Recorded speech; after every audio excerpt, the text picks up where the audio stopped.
Salut, c'est Clément. Je vous retrouve pour une nouvelle vidéo. Cette fois-ci en face-to-face. J'ai eu quelques feedbacks à ce niveau, même si je t'avoue que j'aime pas trop me montrer, montrer mon visage devant la caméra, c'est pas trop mon truc. Donc c'est un peu un exercice pour moi aujourd'hui, mais on va le faire. On va le faire un peu plus souvent maintenant. Donc on se retrouve chez moi. Donc si tu me connais pas, je suis Clément, je vis à Taïwan.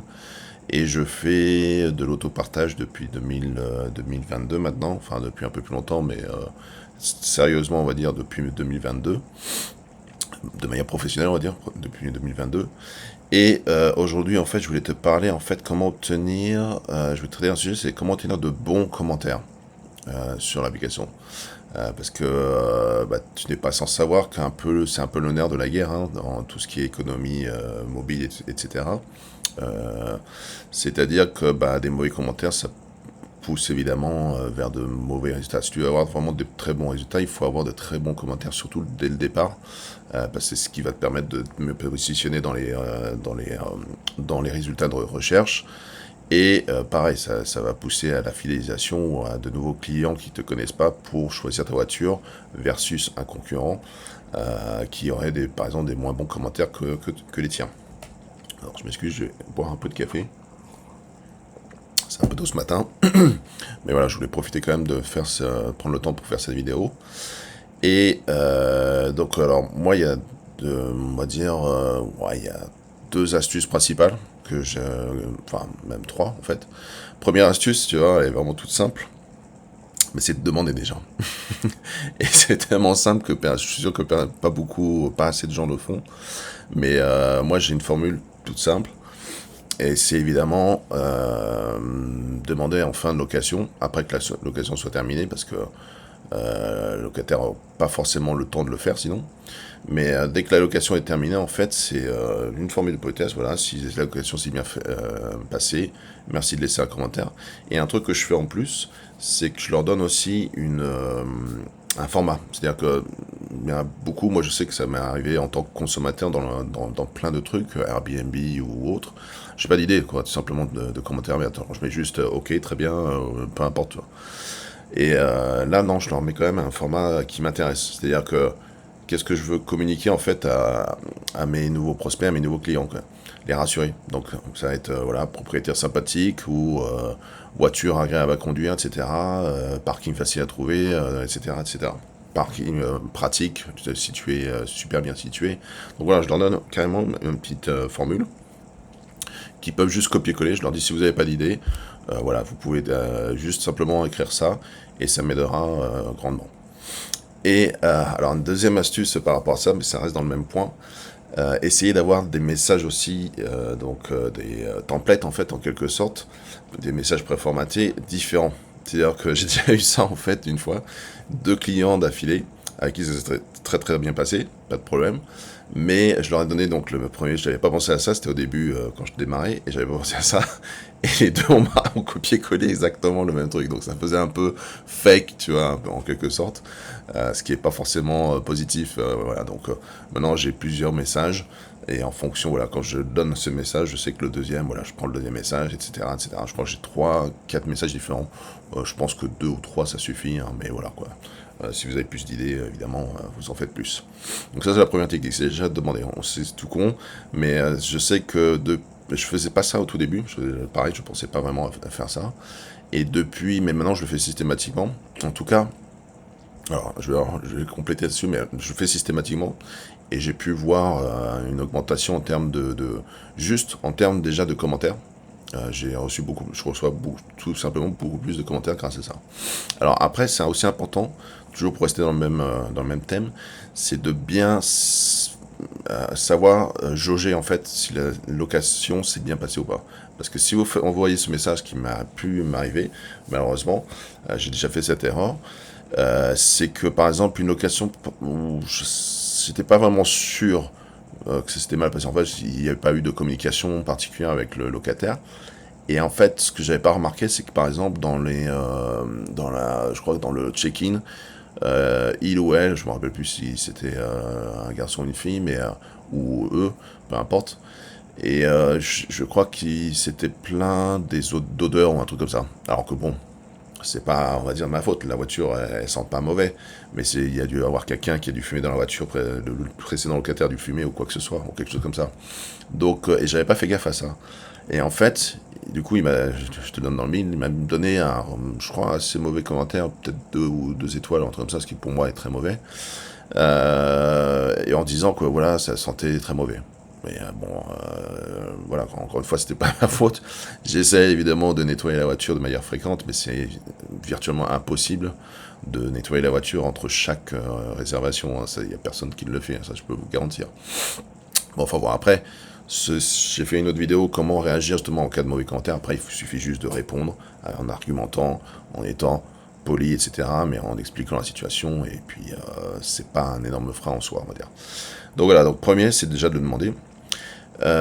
Et deuxièmement, j'ai envie de dire, c'est avoir cette mentalité de long terme versus court terme. Alors je m'explique. Au début, je faisais beaucoup ça, malheureusement, parce que j'étais plus dans cette mentalité de court terme. Je voulais faire un maximum de chiffre d'affaires le plus rapidement possible.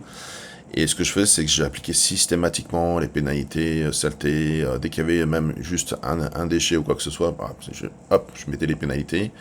Et dès qu'il y avait quoi que ce soit retard, par exemple aussi, j'appliquais tout par défaut, quoi. Donc, ce qui est votre droit, hein, parce que c'est les CGV de Gatorand, il n'y a aucun problème. Mais le souci pour vous, c'est que bah, les locataires, en fait, il faut se mettre aussi en place, c'est que il y a beaucoup qui n'ont pas forcément la bonne mentalité et qui vont chercher à se venger sur les commentaires. Donc, et ce qui fait mal en premier pour un locataire, bah, c'est porte-monnaie en fait.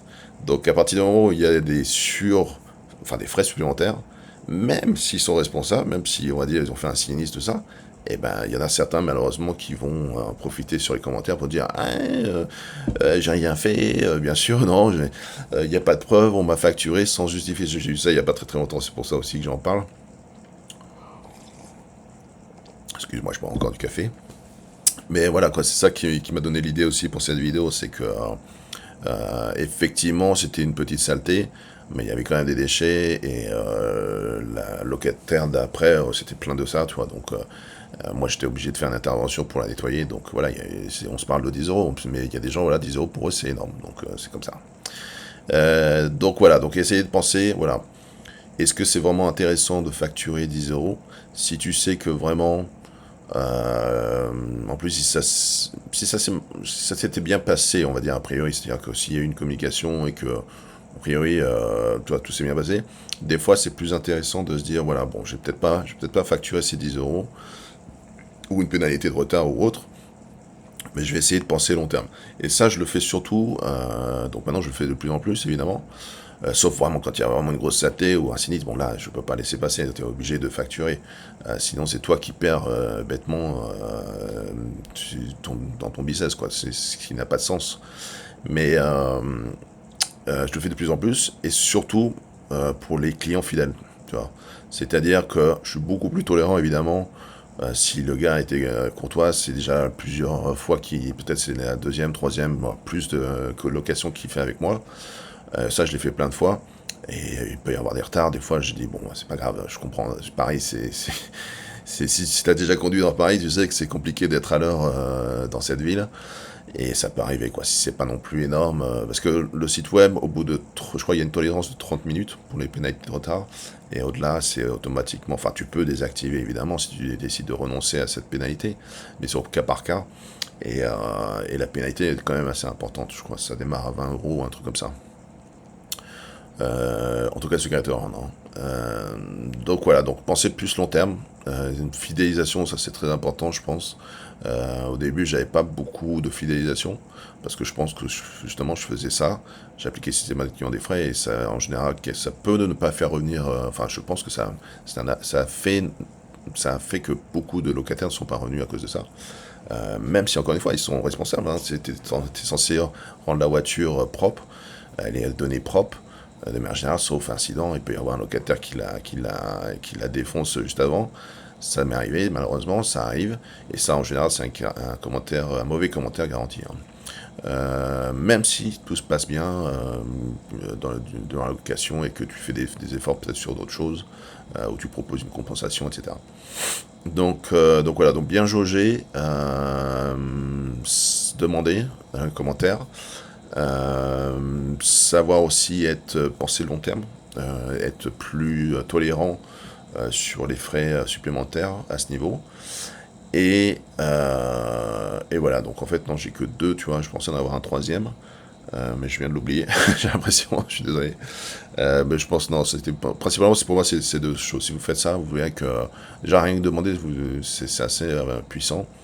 Et voilà, et puis c'est un service. Donc, ce qui peut être intéressant aussi, c'est de faire des messages d'accueil, pas être trop chiant, c'est-à-dire pas envoyer, j'ai déjà vu ça en tant que consommateur, quelqu'un qui t'envoie 5 messages avant que tu rentres dans le truc et tu dis putain et c'est bon je suis même pas arrivé et qui te demande plein de trucs, tu vois, j'ai eu ça parce que je reviens de Grèce et le mec me demandait carrément mon passeport alors que j'ai jamais eu à fournir un passeport, c'est pas un hôtel, c'était un Airbnb, tu vois, donc enfin bon, vraiment ça m'a saoulé. Bon, je lui ai quand même mis un bon commentaire parce que je suis pas, voilà, l'appart était nickel et le gars était quand même assez sympa au final, mais voilà, c'était trop, c'est trop quoi. Donc moi je fais juste un message d'accueil, un message à la fin, après la location pour demander le commentaire, et c'est tout. Voilà. Et je leur dis si à quoi que ce soit, je reste disponible autant que possible, hein, parce que voilà, il y a des gens qui veulent que vous soyez disponible 24 heures sur 24, 7 jours sur 7, et ça c'est pas non plus faisable, c'est pas réaliste, mais bon, il y a des gens comme ça, et ça peut être aussi source de mauvais commentaires si vous répondez pas assez rapidement, ça pareil, j'en ai eu un paquet. Mais pareil, encore une fois, bon, j'ai fait une autre vidéo de toute façon sur comment répondre sur les mauvais commentaires. Donc si c'est quelque chose qui t'intéresse, je t'invite à la regarder. Et puis ben voilà, c'est à peu près tout pour aujourd'hui. Donc n'oubliez pas de liker, vous abonner à la chaîne, la newsletter aussi. Et puis mettez un commentaire si vous avez des questions ou si vous avez aimé la vidéo, ça aide beaucoup. Allez, à bientôt pour une prochaine vidéo.